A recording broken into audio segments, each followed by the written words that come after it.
This podcast is not sponsored or supported by any business or organization. The views reflected on these podcast episodes are my own. Please be aware I am not a medical expert, travel agent, or any other kind of expert. Hey everyone, welcome to the Eat, Explore, Love podcast. I'm Ashley. This podcast is based off of my blog of the same name, Eat, Explore, Love. It talks about the unique challenges in traveling around the world when you have celiac disease. Due to sort of popular demand, I decided to also record a podcast to delve a little deeper into my travels and the lessons learned along the way.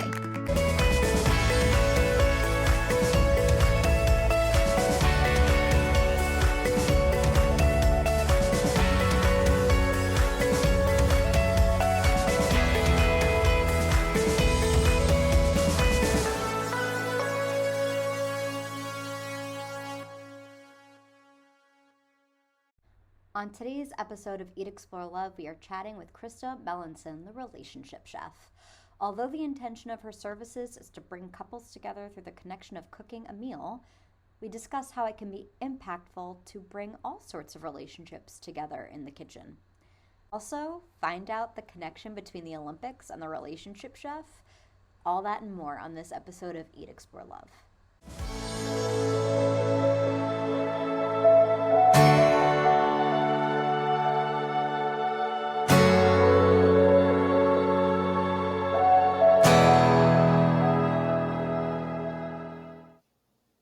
Hi, Krista. Thank you so much for joining Eat, Explore, Love, the podcast. I'm so excited to be chatting with you today. Hi, Ashley. Thanks so much for having me on. I'm looking forward to chatting with you as well. So I've done some research on you, and part of the research is why I wanted you to come onto this episode. But I want to hear in your own words, who are you and what does it mean to be the relationship chef? Well, who am I? That's kind of one of those esoteric questions that I've been working on in one of my groups. My initial answer is that I am a chef, a mom, a partner, and a business owner. Obviously, there's those are labels, and there's more to me than that. But that kind of captures me in the essence. The relationship chef is sort of a marrying of my two passions, which are food and relationship coaching. And I really wanted to find a unique way to help people. And so I curate date night cooking classes where I get to teach a little bit about my cooking skills and a little bit about relationships and helping people to connect through the love language of food. So how does that service work? Because that was what I loved about and wanted to speak to you so much was the combination of the two are the big topics that I talk about on this podcast. So what does your service provide that helps one feed into the other? Well, what I do, my main program is called Bistro Chez Vous. And what I do is I plan a date night for couples, and usually they will sign up for, a year at a time, 12 months. And once a month, they will get an email. It's all digital. Okay. They'll get an email with the recipes and short videos with sort of technique and prep items. And ultimately, there is the cooking class that they will do on the night of their date, right?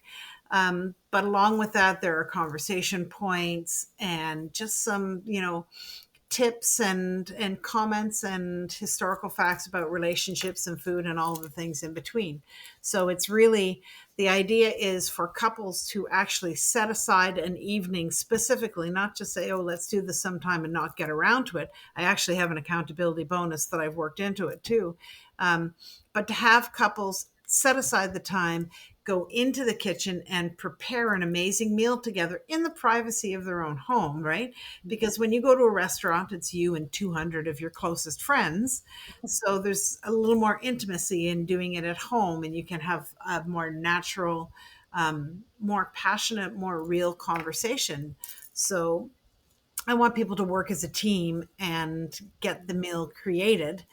And it doesn't have to be perfect. You don't have to have great cooking skills, but maybe you'll learn a little cooking along the way. But the idea is to really spark conversation, natural conversation, not, that forced, awkward conversation that you would have in couples counseling or something.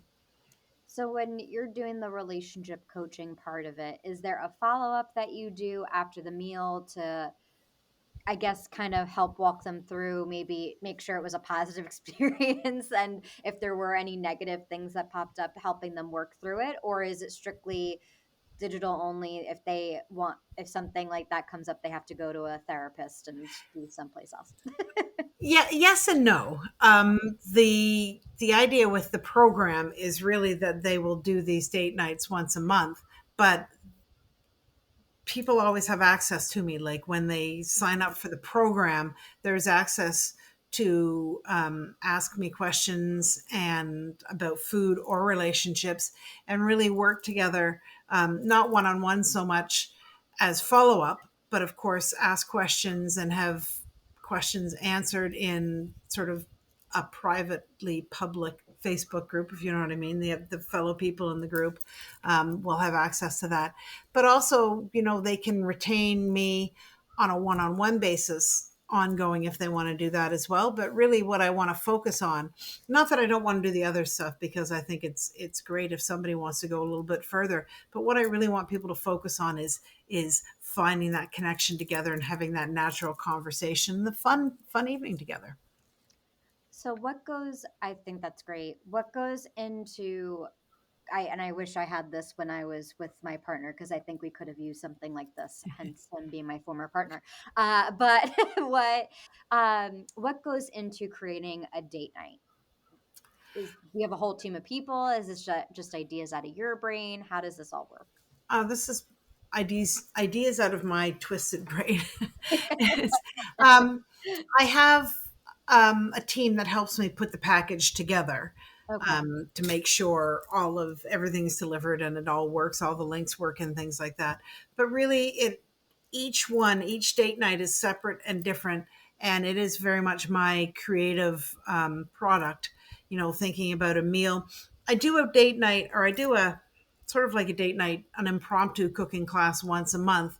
That's really just an hour and a half to talk a little bit about my program and to give you some quick and easy meals. I do that on a regular basis. There's no signing up required for that. That's just like a Mhm. monthly thing.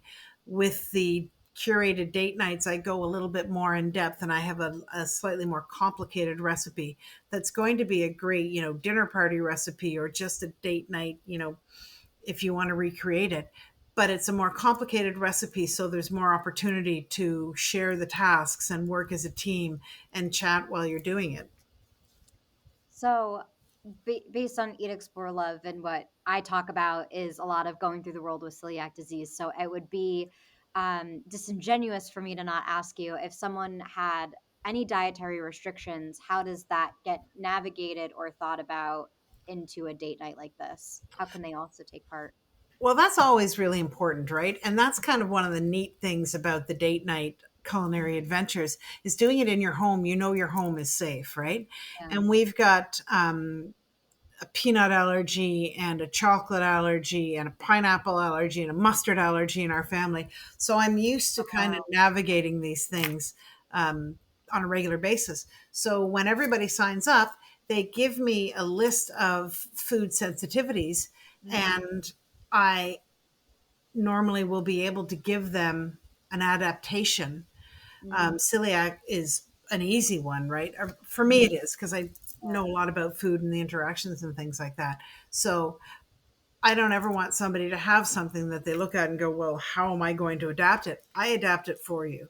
So if Okay. somebody has an issue, then I absolutely send those adaptations to them before the date comes along. And we work through them to make sure they have something they can recreate and enjoy without any worries about, missing out. Yeah.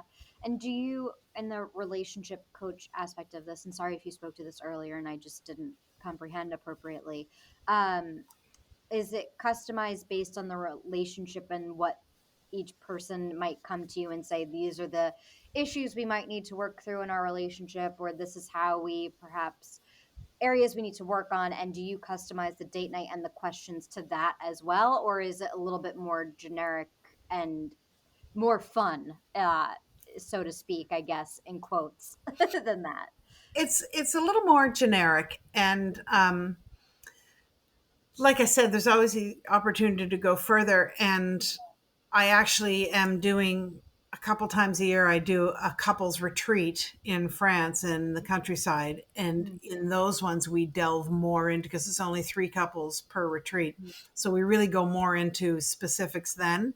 But for the Bistro Chez Vous, it's really meant to be kept light and to Mm, get the conversation going on your own okay. and learning to, and it's, I want it to be appealing for not just couples who are struggling, but couples who are in a good place in the relationship, but they want to make sure that relationship continues to be in that good place. Yeah. So it is a little more generic in those terms. That's also great to know, in case I finally get out into the dating scene again. How how does cooking help with connecting with one another? What is there?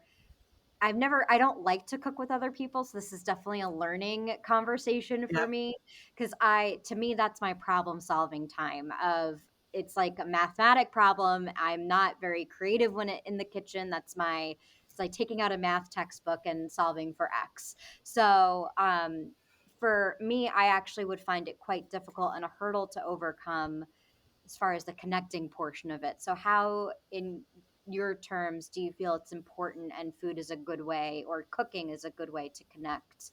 How do you enforce that? Well, Ashley, I get where you're coming from completely, because I didn't used to play well in the kitchen. And I've got 3 kids who are mostly grown up. I didn't cook very much with them because, you know, they would put the things in the wrong time and they would put too much of something in. And I was a little bit of a control freak in the kitchen. And so it's only since I've been with my partner that I'm with now, and we've been together almost 7 years, that I Mm, have learned to relax and have him in the kitchen. And mm, it's so much fun. And the whole idea, I think the way to make it magic is to set the intention that you're doing this for a different reason than just the chore of making dinner, right? If you mm. go into the kitchen, it's like, okay, I have to make dinner again. We're going to have to eat something. This is what we're going to do. That's a very different vibe than saying, hey, we're going to cook dinner together and we're going to have fun doing it. And Yeah. so for me, it's very much the intention you set before you even start the evening. And it's learning to work together as a team. And if you already love to cook with somebody in the kitchen, you may not even find it as valuable as those who, or you in this example, who doesn't like to cook with somebody, right? So you're learning to share your space. You're learning to be in a small space, work together as a team, and have fun doing it. So I think that it's almost more fun if you don't like to cook with somebody normally, because you are learning a new skill and interacting with your partner in a new way that you haven't done it before.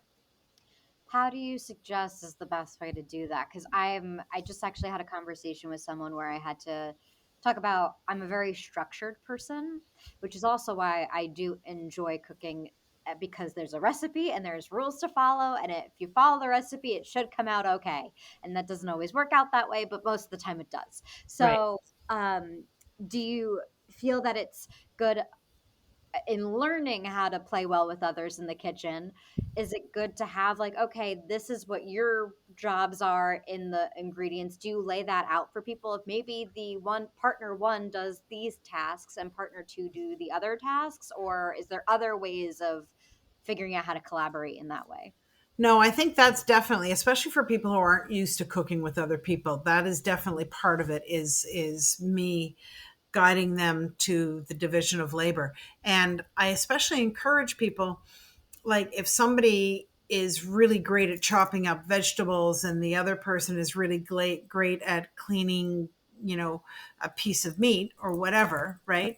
Then I get them to switch, and maybe they can help each other with their tasks, Mm, learn a little new task, mm, and sort of grow from there as well. But I think it's really important for the division of labor, because that eliminates the time where you're standing there going, okay, what do you want to do? Well, I don't know. What do you want to do? So, I partner one will do, like you said, partner one I recommend they chop up the onions. And partner two, you can get the pasta pot ready with the salt and the water type of Mm. thing.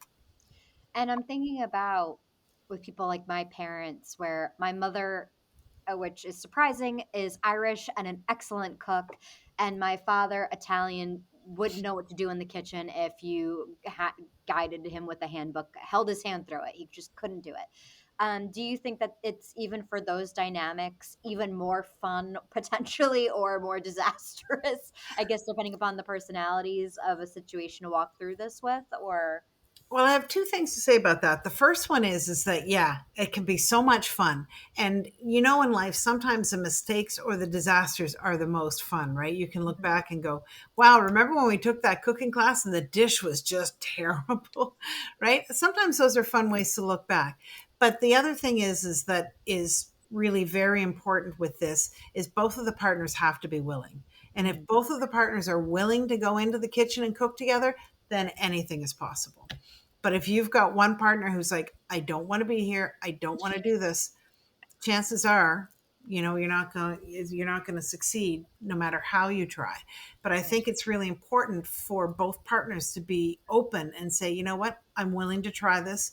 He wants to do this or she wants to do this, so I'm willing to do it with them. And I think that's just a recipe for a beautiful meal.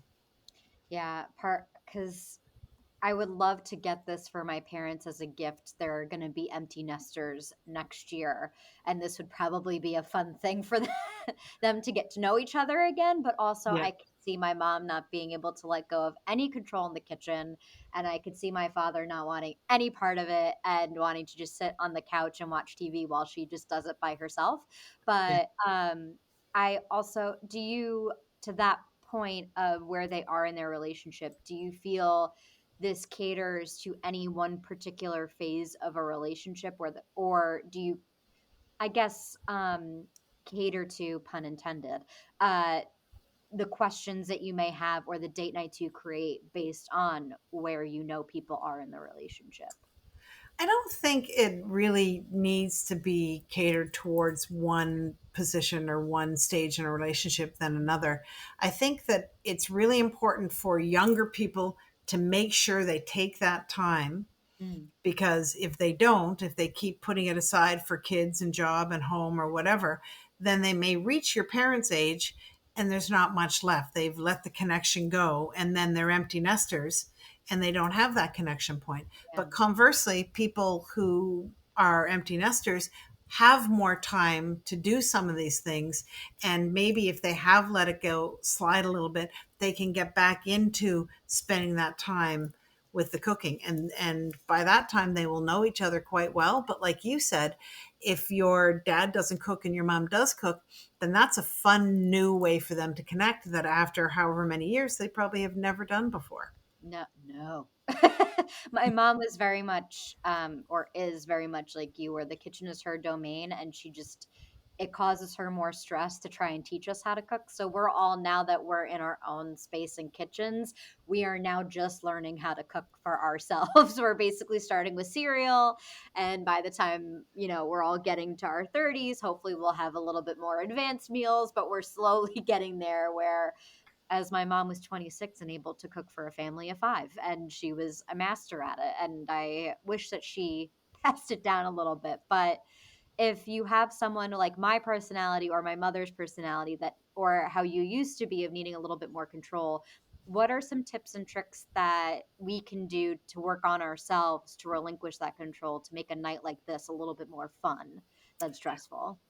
I think you need to focus on what the end result excuse me, the end result is, and that is love, right? The whole Mhm. idea is to foster that connection with somebody you love and find a new way to connect with them. So, it's as much setting the intention for the person who knows how to cook as it is for the person who doesn't know how to cook. The person who knows how to cook needs to say to themselves, okay, there's a reason I'm allowing somebody into my kitchen and this is new territory, and I need to um, lean back into my feminine energy, whether it's a male or a female, because we both have masculine and feminine energy.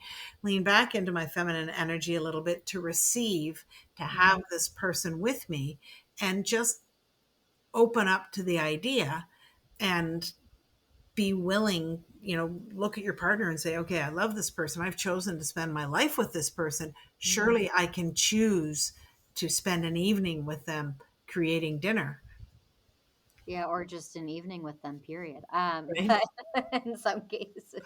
Some But, cases. um, I get what do you feel at the end of the night when people have completed the meal? How can they reflect upon that and know that they had a successful, good experience in it, other than just perhaps feeling good? I think that it by the end of the evening, it will be obvious, right? You will have had a conversation. You'll be able to share the meal together and laugh about it. And I guess if both people are still standing at the end of the meal, then it's a success. But the best part is that after you've created this meal and worked together as a team, sitting down and enjoying the meal together, in the privacy of your own home, in the privacy of your own kitchen, and reflecting back and saying, wow, this was fun. Was you did this great, or how did you like it when I did this, right? It's more conversation comes at the end of the meal as well as during the meal. What is the most rewarding part for you in being able to create these date nights for people that is truly unique and really wonderful and special, and how it is such a community thing of coming together at the dinner table and cooking a meal? I love hearing people's stories telling me how great it is to connect through food and how they didn't understand or didn't know that food could be a love language and that it could be so powerful in bringing people together. And then I encourage people after they make their dish to take a picture of them together with the final product. And I love that. It just makes me so happy. Usually the expression on their face is just one of pure joy and happiness, and I love seeing that. It's proof in the pudding, so to speak. Are you using this as a way to specialize? Because relationship can mean there's all different types of relationships, right? And I made the assumption based on reading the mission statement, based on reading everything about your services, that it's for the standard cup romantic relationships. But is this able to be built upon with families and able to have these date nights with parents and their kids and creating that atmosphere in the kitchen as well? And can you use what they've gotten for your date night and adapt it to the family setting? Definitely. And interestingly enough, part of what helped me sort of finalize this idea I had was hearing about a colleague of mine who creates date nights, if you will, but of course she doesn't call them date nights, but an evening for a mother and a teenager, early 20s daughter to connect, and through crafts and sewing, not through food. Yeah. But it's a similar idea, right? And for sure, this can be adaptable to somebody wanting to work with one of their kids, and especially a little bit more difficult with the teenage years, right? Because sometimes they just can dig their feet in and not want to participate. I have an 18-year-old son, and if I get him on the right day, he loves it. And the wrong Yeah. days, Mhm. but I think it is, because if you think about your life, and I assume you're like most other people, birthdays, Christmas, graduation, anniversaries, whatever it always centers around food, right?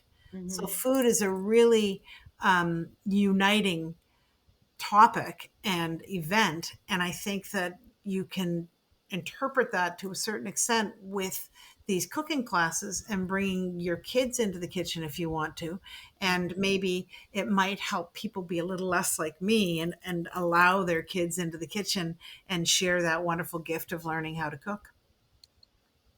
Yeah, I'm actually, as you're talking, I'm thinking about different things I can do to help build and the relationship not only with my mother, but I am here with my grandparents right now, and I usually, whenever I cook for them every Sunday, and I always tell them that they are to be in a different room in a different place, because again, that's my solve my problems and my issues time. I listen to my podcast and I cook, and they are to leave the premises, but maybe I can start creating an atmosphere and build memories with them instead. And you've inspired me to function a different way, is what I'm Well, saying.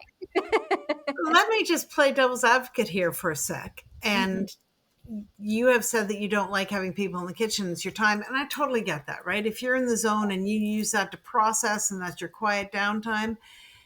But once in a while, think about how much your grandmother might really like it if you said, "Hey, do you want to help me make dinner in the kitchen?" Right? Yeah. And That's that why can I'm be, redoing it. Yeah. yeah. Didn't And really it's think. one of the things that I really say, and I'll be honest, I never thought of it with grandparents until you mentioned it. But one of Mhm. the things I always say is when you're looking back on your life, you're never going to say, I wish I'd listened to another podcast. I wish I'd had another meeting. You're going to say, I wish I had more time with my partner or my kids or my grandparents, right? And so if you invited your grandmother into the kitchen and said, do you want to help me make dinner? Those could be moments that you cherish for the rest of your life, Yeah.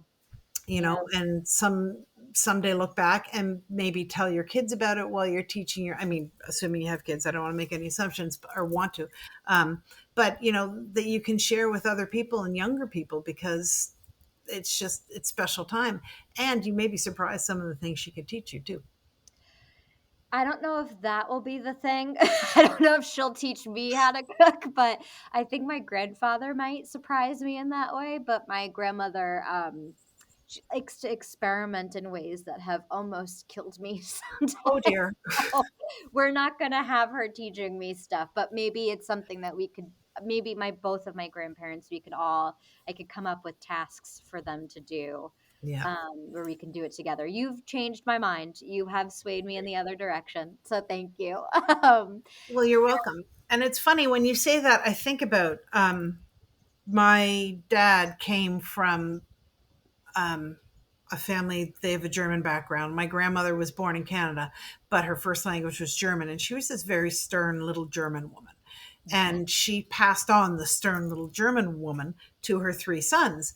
And my mhm, uncle, I've spoken and interacted with them dozens of times, but as an adult, really not at all. And we were in France one time. My dad bought a house there years ago, and my uncle was there on the trip. And I was in the kitchen. He said, what can I do to help? And he loved to cook. He mhm, actually owned a business making chocolates for a living, but he loved to cook in other ways. And he said, what can I do to help? And I said, well, and I knew he liked to cook. And I said, okay, well, you can do this. And, we chatted away and I taught him a few things. And he and I had never connected like that before.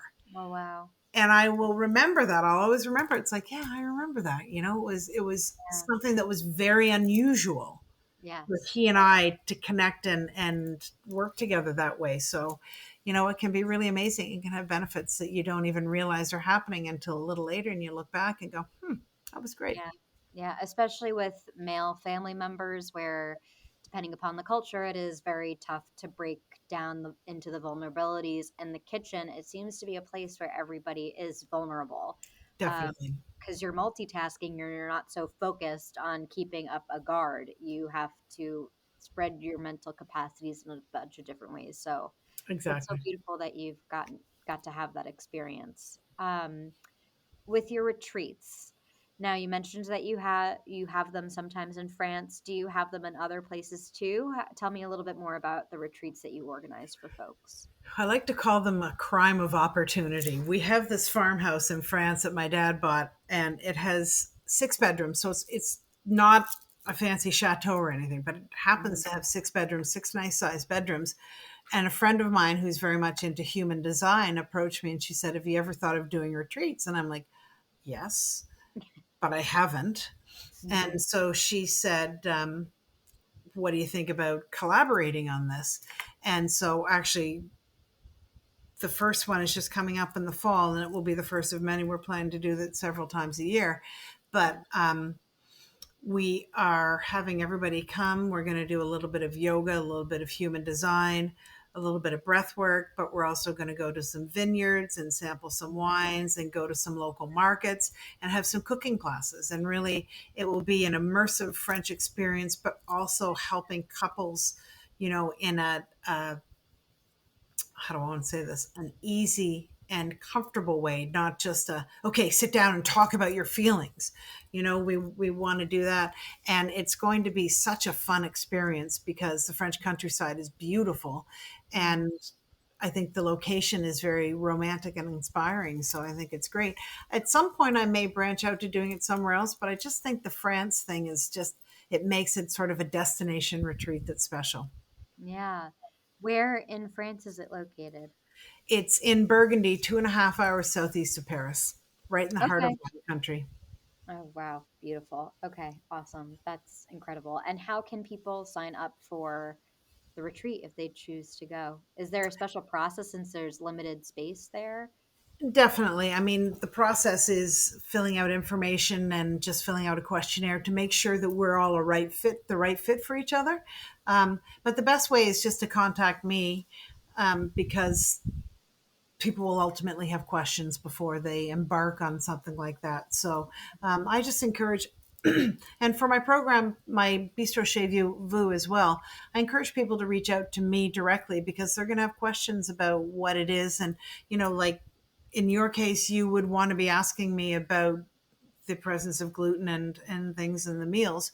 So I encourage people to reach out to me directly and have a little conversation and then decide if what I'm doing is something that is right for them. That's amazing. And this is usually a question I ask at the very end, but I'll ask it now.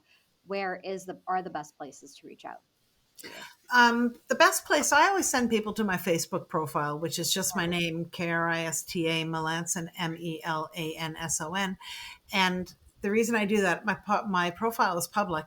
And so if you go on there, you're going to see a lot about me, not a lot about my business because it's not, business is something that can be done, but it's about me. And you'll see pictures of my kids who are grown, so it's okay. And just a little snapshot, a lot of traveling pictures and food pictures. But, people can sort of get to know a little bit about me before they even reach out. So I always think that's a great way for people to reach out, make initial contact. Especially if they're due to the nature of what is taking place in the transaction between you and those that are signing up. It is a little bit more personal, it is a little bit more intimate, so it is nice.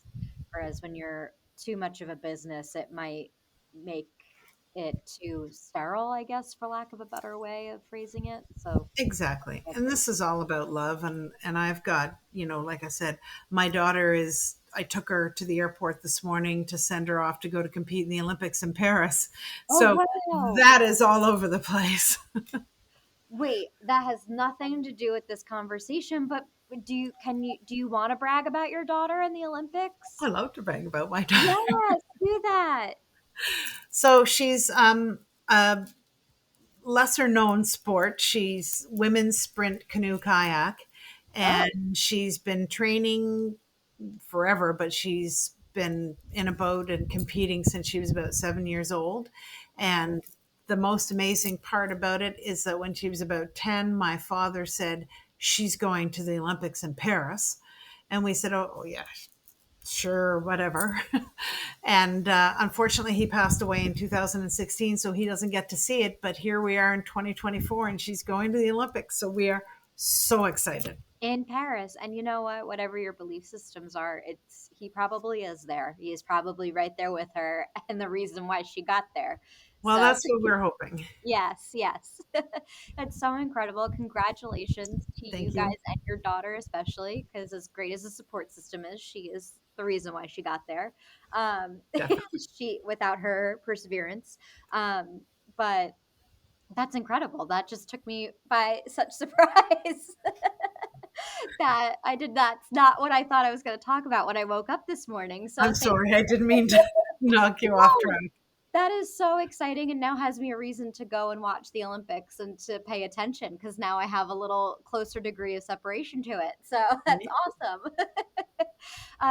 Do you have any great cooking mother-daughter stories with her that you would want to share of how you guys were able to connect through the kitchen, or is that not the type of relationship you guys have? No, we've done a lot of cooking together, and more so as she gets older. And it's interesting because she is, as you can imagine, very focused and driven in the kitchen. And she has a boyfriend who's an amazing cook, and he cooks for her all the time, so she doesn't have to cook much, but she does. And I've had her a couple times. She's said to me, "Okay, let's make a birthday cake for her other sister, whose name happens to be Paris," and she'll say, "Let's make a birthday cake for Paris," and so she does it start to finish. And that girl, my cakes are always just a little bit slanty and not entirely perfect. When she does it, her cake is perfect, Wow. flat, the side like that girl has the attention to detail and the discipline, I guess. There's no let's wing it and see how it turns out with her. So our styles are very different, but she really likes learning about food and doing things alongside me. And more so as I get older, or as she gets older, sorry, I mean, I'm older too, but she'll come into the kitchen and say, "What can I do? How can I help?" Which is really, really lovely. I like seeing that, and it's fun to share it with her. And what a great thing that your energy is now open to receiving that help, that and Yeah, the memories now that she gets to have, like you have with exactly. your uncle. So that's amazing. And hopefully now people listening to this, we've expanded this from being just relationship and how to help that to family bonding too. So look at Definitely. look at all that we've accomplished in this one conversation. Uh, Go ahead. I was just going to say, food is a great unifier, right? Yes. Well, that's what I'm relearning because I was diagnosed with celiac at 15 and food became a thing that I grew really resentful about. And it's only when I started traveling the world and experiencing different cultures that it were so willing to adapt to being gluten free because that's not as easy in the United States as it is other places to find.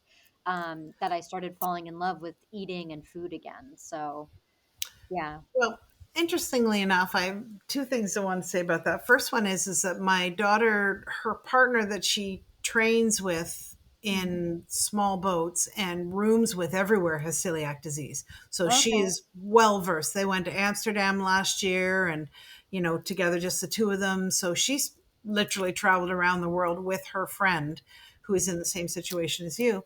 And the other thing is, too, I was really surprised when I was in France and I was traveling with a friend of mine who has celiac disease, and we went into the grocery store. I was stunned at how many choices of good quality gluten-free breads they had that we Yeah. don't have in Canada. They Yeah. had like baguette that were beautiful. So it was really interesting. Um, yeah, it's really disappointing. I didn't realize that you were in Canada. So, uh, that maybe with the Olympics, I can't root for your daughter if she's going for Canada, but She I is. will. I will very much root for her. But um, I lived in Italy on and off for the last year and did a lot of traveling outside, all around Europe, and it was made me really disappointed with the US that we're just not where we should be. That people have such bias and Mhm.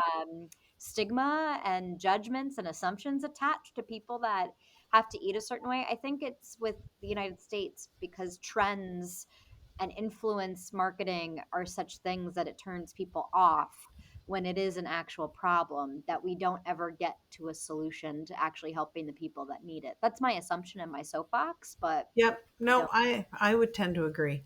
And I mean, I'm a food person, so I Yeah. am always a little more aware of these things than other people. Yeah. And like I said, I mean, we've got a nut allergy. My daughter's boyfriend has is Mm. definitely allergic to nuts, so I'm hyper aware of when they're training in California, I'm loosey goosey, and then about maybe a month before they come back, I'm like, okay, they're going to be back. I have to stop using nuts and make sure everything is. Oh, So not everybody's aware, but unfortunately, once you're exposed to somebody who does have food sensitivities, then it's trial by fire. You have to learn right away. yeah. On behalf of your daughter's boyfriend, thank you. And on behalf of all of us with allergies everywhere, thank you. And I think that makes it even more trusting of you that people listening to that podcast and want to take part in your services that you offer, that you do take a lot of care into the meals and things that you're sending out and that you do understand how to adapt it. So thank you. And You're welcome. I can't wait to use your services for I am not in a relationship right now and don't plan to be anytime in the near future, but You're young. You don't and need to be. thank you. Tell my family members that, please. But I can use this to bond with my siblings too, and my other family members that I need to do a better job of bonding with. So thank you for creating this service for everybody because it's needed. You are very welcome. I always ask because we are coming to the end of our time, and I've taken up a lot of your time, and thank you for that. But I always ask the same rapid fire questions to every guest. Is it okay that I ask those questions of you? For sure. Um, what is your favorite food city that you visited? Oh, it's Paris, of course. Do you prefer a vacation that requires you to be active or relax? A little bit of both. I like a beach vacation, but I also really like some place where I'm touring around, like in a city and seeing new things. Yeah, I'm the same as you. City where you learned the most about yourself? Ooh, that's tricky. I would have to say Ottawa when I went to school by myself and was away from anybody I knew at all and learning to cook and going to school there. So, yeah, that was a really interesting learning experience for me. And we asked this before, but let's reiterate it again. The last question of the episode: where can the people find you? They can find me. The best place is to head over to my Facebook profile and you can see a little bit about me and also reach out, of course. And it's just my name, Krista Melanson, Kristamelanson. I am the relationship chef. Amazing. Thank you so much, Krista. It was lovely meeting you. And I cannot wait to be able to use your services to make the world a better place and make it go round. So thank you. Thank you for a great conversation, Ashley. It was really nice to meet you as well.